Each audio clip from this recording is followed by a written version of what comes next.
Hola. Say hello. Hello, I'm Literal Lion, and welcome back to my Kigu making tutorial part 3. The last video ended up in a little bit of a cliffhanger if I do say so myself. I was just about to sew on the tail, a very important and adorable part. I mean it, the tail is an absolutely crucial part of being cute. Anyways, before I get started on finishing up this Kigu, I'd like to remind you to subscribe to my channel because I would really like it if you did. That being said, I think it's time to sew this tail right onto the butt. Last video I said I wasn't sure if I was going to hand sew it or machine sew it, but I think I decided that I want to hand sew it because it's more relaxing even if it's a little bit more time consuming. So this is how I'm going to do it. This is the Kigurumi, this is the back. The butt is approximately here. So I'm going to take the tail and put it on, and then I'm going to pin it around, and then I'm just going to get right to sewing it. I was going to start pinning it, and then, oh Jesus holy Christ, look at the size of that spider. 'Tis the woes of a basement apartment in the fall. No worries, with the spider safely escorted off the premises, it's time to start pinning.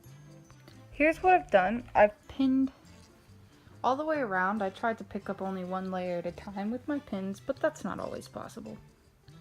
Now I'm going to take a sewing needle and I'm just going to stitch it right on, try to make the stitch invisible.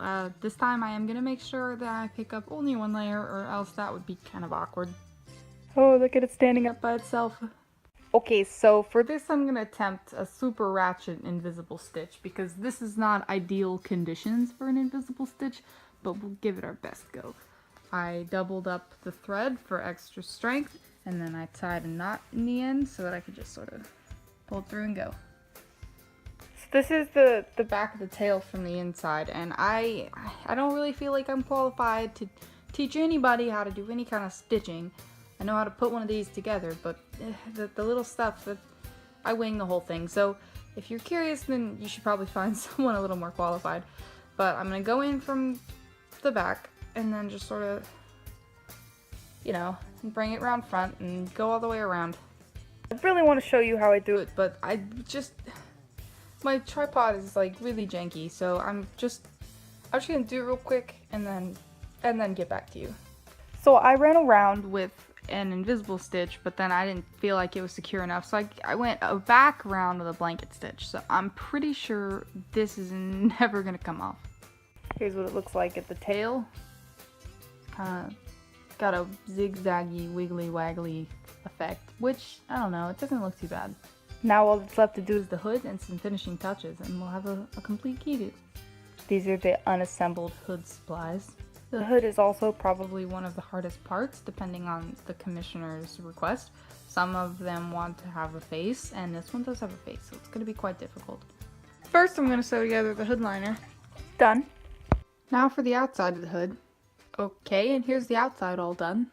Next I'm going to sew this strip onto the outside of the hood. So it's two layers, and I'm going to turn it this way along the whole hood. So this is going to go underneath, and then I can just sort of open this up, and this layer needs to sew to this layer all the way around.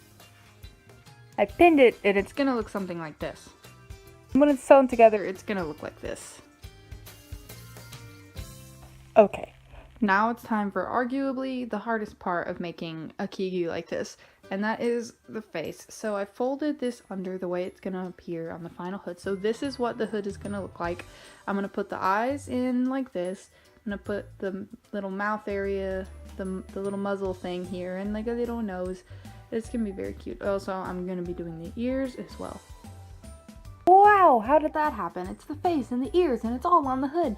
Well, in an effort to keep this video a little shorter, I decided to go ahead and make a different video about how to do the face and the ears.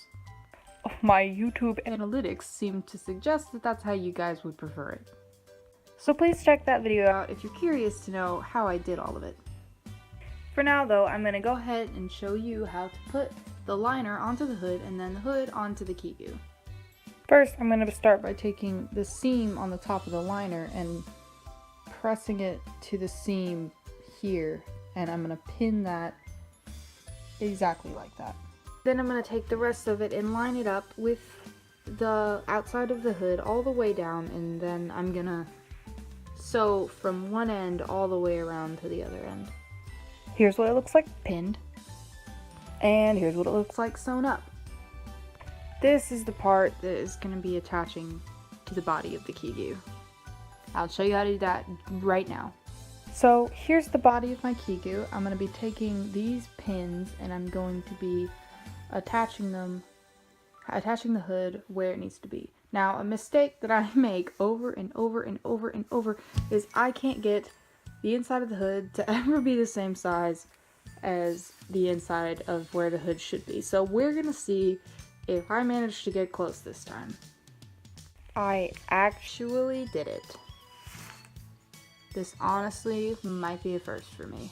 In the dozens of Kigus I've made, I've always had to go back and fix something, but this time, I did it. Time to sew. After cleaning my seam up with scissors and making it look kind of pretty, I end up with something like this. Now the only things left to add are the buttons and the elastic in the arms and legs.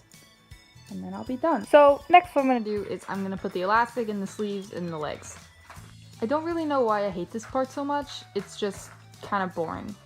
It is super easy though. All you need to do is take the safety pin and attach it to one of the pieces of elastic, cut it to the size that you want it to be around your wrist, and then loop it through and then sew it off. So this is what I mean. I cut a piece that approximately fits around a normal wrist and I attached a safety pin to the end of it. And I'm going to use the safety pin to put inside of here, and then I'm going to pull it around, scrunching up the fabric as I go until the safety pin comes out. And then I'm going to make sure that this end is also exposed, and I'm going to attach the two ends together, and there you go. You got a safety pin, you got an elastic loop. Here we go. I'm going to attach these two ends, and then I'm going to pull them so that they're inside, and then I'm going to hand sew around this like that. Hand sew it closed. I'm going to do that for all of them. This is what the sleeves look like, all elastic and sewn together. And after I did that, I put on the buttons just like that. I do not make a buttonhole because I do not have a buttonholer anymore. What I do is I just cut a hole and make it look nice. And it's never not worked out for me before. So this is what the Kigu looks like at this point in the process. It is finally finished. This is the back. So that finally concludes my Kigurumi build. Thank you so much for watching. I really appreciate it if you made it this far. Please subscribe if you want to see more of this kind of content in the future. And if you want to commission me, although, you know, I doubt it after seeing what these Kigus go through, you can find me on Furry Amino, Furfinity, or Facebook. Those links will be in the description. Anyways, thanks so much for watching, and I hope I'll see you all later. Goodbye!